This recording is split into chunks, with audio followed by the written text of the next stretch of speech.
Not surprisingly, the eternal moral majority decreed it essential that a woman be a virgin, when she married, and thus was allowed to intimately know only one man during her entire lifetime. Should he perhaps die before her, it was then deemed fitting and proper she don black widow weeds, mourn his memory, attend his grave, and pray for his soul the remainder of her life. This Puritan notion also served to castigate any men who were brazen enough to marry these used women. Many years later I surprisingly found myself playing golf with an ex-king who lost the British throne involving this very stringent perspective. It became necessary to use deceit, for instance, changing a child's name and moving to a new community in order to be assured equal social acceptance. Simply put, it has always been the same old story of, what people don't know usually won't hurt you. A significant point I have never forgotten. Unfortunately, in our particular case this subterfuge was a waste of time. My stepfather was Irish and German but looked Latin. His olive skin, black hair and brown eyes contrasted greatly with my towhead and blue eyes. This invariably engendered people to do a double take whenever I was introduced as his son. Besides giving his name, he inadvertently spared me further religious mumbo-jumbo, seeing as how his severe experiences with a society as a whole had him well convinced that Homo sapiens did not adequately evolve because of their ungodly base nature.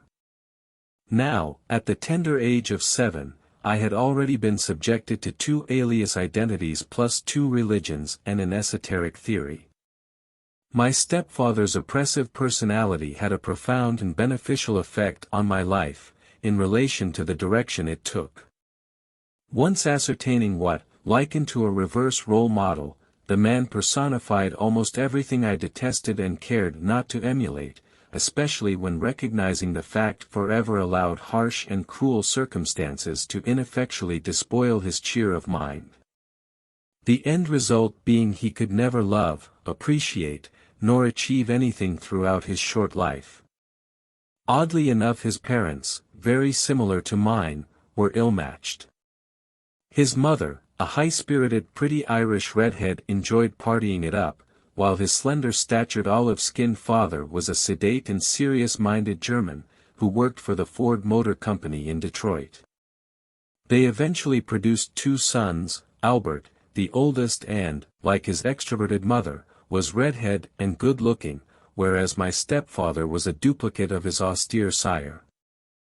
One day, when my stepfather was less than a year old, his father came home from work and found him alone in the house, crying in his crib. The mother had left them, taking Albert to St. Louis, presumably to pursue a more extravagant and exciting lifestyle. Over the next few years my stepfather was looked after by a series of different babysitters, whose only interest in the money they were being paid. However, fate had it even worse in store for him. When he was about 6 years old his father married a cold strong-minded woman who, subsequently, bore a son and daughter. From my stepfather's conversation, concerning his early home life, I gathered he felt his presence was merely tolerated by his stepmother, who regarded him as a built-in chore boy and babysitter for his half-brother and sister. At 16, he resolved he had enough and took off for St. Louis to seek his real mother and brother. This decision also proved disheartening. He was not welcomed in a prodigal manner, for his mother was not happy to see him nor did his overindulged brother Albert wish to include him in their lives. Apparently Albert, through the succor of one of his mother's many admirers, was associated with an affluent country club as an engaging golf instructor, bent on becoming a touring pro. Naturally my stepfather, being reared in a mere blue-collar environment, was in no way to be construed a conducive asset in the social climbing world of his mother and brother. This point was made poignantly clear by the galling suggestion that he best return to Detroit. Knowing full well this was out of the question, he decided to set out alone and seek his destiny. This was another mistake as these were exceptionally hard times. There were countless thousands of destitute people, of all ages and occupations, drifting around the country with little more than hope in their pockets. Society did not care in the least what happened to them, as long as they kept moving. The general attitude prevailing throughout the nation was, "Run the bums out of town." Some pious church-going denizens even stooped so low as to use these poor unfortunates to spice up their insipid, monotonous lives by publicly having them tarred and feathered, and then riding them out of town on a rail. They considered this not only great fun, second to lynching, but also served as a waning for other drifters to keep away from their righteous communities. Some redneck regions, in the South Bible Belt, actually went so far as to exploit sundry poor bastards as legal slaves through rigged, enacted vagrancy laws. The consequence of this exploitation was that these diabolically sentenced wretches were then hired out in chain gangs to work on farms, roads, or whatever, while the local corrupt authorities pocketed their wages. Needless to say, word was rapidly spread up and down the line, and twins with these sick reputations were carefully avoided.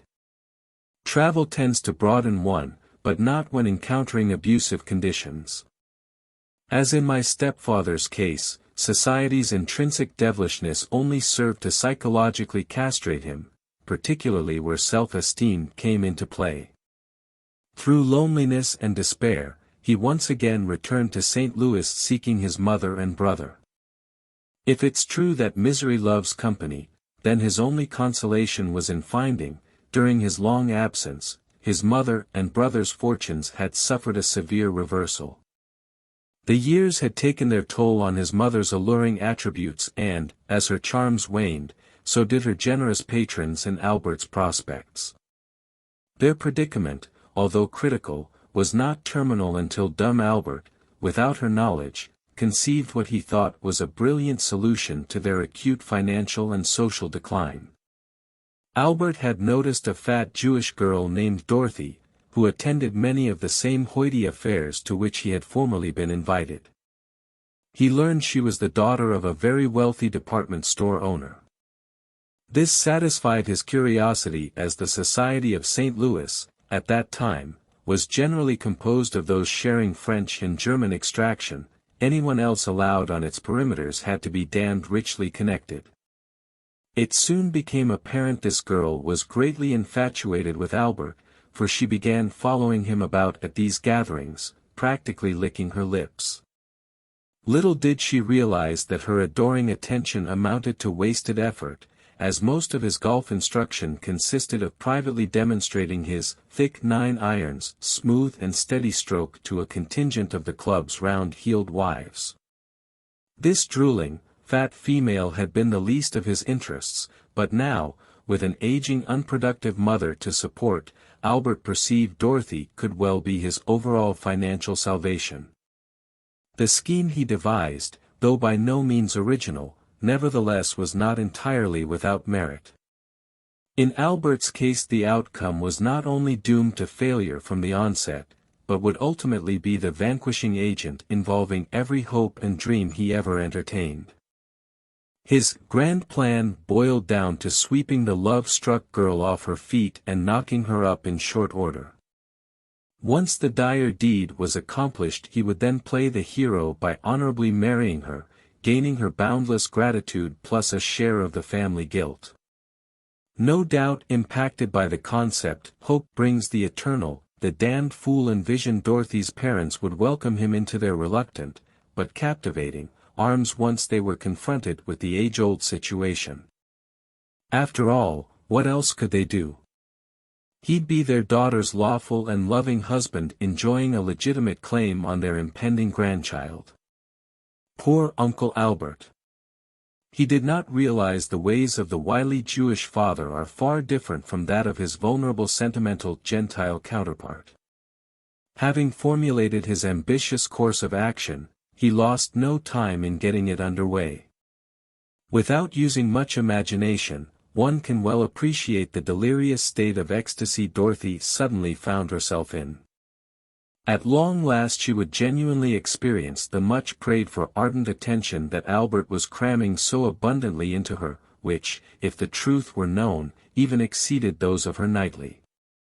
To her credit and Albert's consternation, she rose to the occasion by proving her diverse appetite was as great as her appreciation, and diligent Albert frequently had trouble directing some of his best shots in the right hole.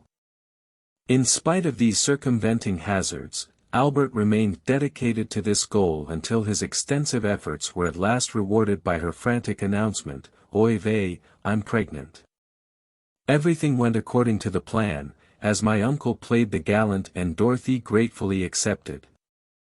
Following expeditious civil nuptials, they proceeded immediately to her family's home to proclaim their joyful news and receive the blessing her parents would surely grant, especially when enlightened that the best was yet to come in the form of an already conceived grandchild.